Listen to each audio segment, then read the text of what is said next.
Hello ನಮಸ್ತೆ. ಇವತ್ತು ನಾನು ನಿಮಗೆ ನುಗ್ಗೆಕಾಯಿ ಸಾಂಬಾರು ಹೇಗೆ ಮಾಡೋದಂತ ಹೇಳ್ತಿದ್ದೀನಿ. ಮೊದಲಿಗೆ ನುಗ್ಗೆಕಾಯಿ ಈ ರೀತಿ ನಾನು ಕಟ್ ಮಾಡ್ಕೊಂಡಿದ್ದೀನಿ, ಚೆನ್ನಾಗಿ ತೊಳ್ಕೊಂಡು. ಇದಕ್ಕೆ ಆಲೂಗಡ್ಡೆಯನ್ನು ಸಿಪ್ಪೆ ತೆಗೆದು ಅದನ್ನು ಕಟ್ ಮಾಡಿ ನೀರಲ್ಲಿ ಹಾಕ್ಕೊಂಡಿದ್ದೀನಿ. ಮತ್ತು ಇದಕ್ಕೆ ಈರುಳ್ಳಿ, ಬೆಳ್ಳುಳ್ಳಿ, ಟೊಮೊಟೊ ಹಾಗೆ ತೊಗರಿಬೇಳೆನ ತೊಗೊಂಡಿದ್ದೀನಿ ಮೇನು. ಹಾಗೆ ಸಾಂಬಾರು ಪುಡಿ ನಿಮಗೆ 1-2 ಟೇಬಲ್ ಸ್ಪೂನ್ ಅಷ್ಟು ಬೇಕಾಗುತ್ತೆ. ಇದು ನಿಮಗೆ ಆಪ್ಷನಲ್ಲು, ಬೇಕಿದ್ರೆ ಹಾಕ್ಕೊಳ್ಬೋದು. ತೆಂಗಿನಕಾಯಿನ ನಾನು ಸಣ್ಣದಾಗಿ ಕಟ್ ಮಾಡ್ಕೊಂಡಿದ್ದೀನಿ.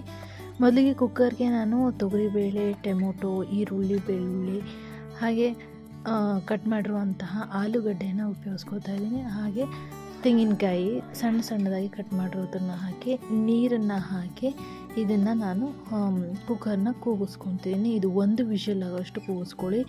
1-2 ನಾನಿಲ್ಲಿ 1 ವಿಷಲ್ ಮಾತ್ರ ಕೂಗಿಸ್ಕೊತಾ ಇದ್ದೀನಿ. ನಂತರ ಇದನ್ನು ನಾನು 1 ವಿಷಲ್ ಕೂಗಿಸ್ಕೊಂಡಿದ್ದೀನಿ. ನೋಡ್ತಿರ್ಬೋದು, ಬೇಳೆ ತುಂಬ ನುಣ್ಣಗಾಗೋದು ಬೇಡ, ಅದಕ್ಕೆ 1 ವಿಷಲ್ ಹಾಕ್ಕೊಂಡಿದ್ದೀನಿ. ನಂತರ ಇದಕ್ಕೆ ನಾನು ಕಟ್ ಮಾಡಿರುವಂಥ ಏನಿದೆ ನುಗ್ಗೆಕಾಯಿ, ಅದನ್ನು ಹಾಕ್ಕೊಂಡು ಈಗ ನಾನು ಇದಕ್ಕೆ ಉಪ್ಪನ್ನು ಸೇರಿಸ್ಕೊಳ್ತಾ ಇದ್ದೀನಿ. ಉಪ್ಪು ನಿಮಗೆ ರುಚಿಗೆ ತಕ್ಕಷ್ಟು ಹಾಕ್ಕೊಂಡು ಇದಕ್ಕೆ ಸಾಂಬಾರು ಪುಡಿನ ನಾನು 2 ಟೇಬಲ್ ಸ್ಪೂನ್ ಅಷ್ಟು ಉಪಯೋಗಿಸ್ಕೊತಾ ಇದ್ದೀನಿ.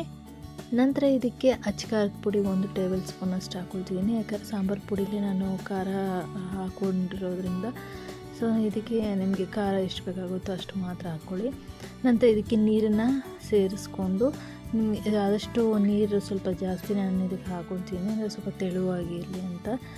ಬೇಯೋಷ್ಟರಲ್ಲಿ ಬೇಳೆ ಸರಿ ಹೋಗುತ್ತೆ. ಇದಿಷ್ಟನ್ನು ಚೆನ್ನಾಗಿ ಮಿಕ್ಸ್ ಮಾಡಿಕೊಂಡು ನಿಮಗೆ ನೀರು ಎಷ್ಟು ಬೇಕಾಗುತ್ತೋ ಅಷ್ಟನ್ನು ಹಾಕ್ಕೊಳ್ಳಿ. ಇದೇ ಮತ್ತೆ ಕ್ಲೋಸ್ ಮಾಡಿ ನಾನು ಕುಕ್ಕರ್ನ 2 ವಿಷಲ್ನ ಕೂಗಿಸ್ಕೊತಾ ಇದ್ದೀನಿ. 2 ವಿಷಲ್ ಆದರೆ ನಿಮಗೆ ಕರೆಕ್ಟ್ ಬೇಳೆ ಮತ್ತು ಇದು ಎಲ್ಲ ನುಗ್ಗೆಕಾಯಿ ಚೆನ್ನಾಗಿ ಬೇಯುತ್ತೆ.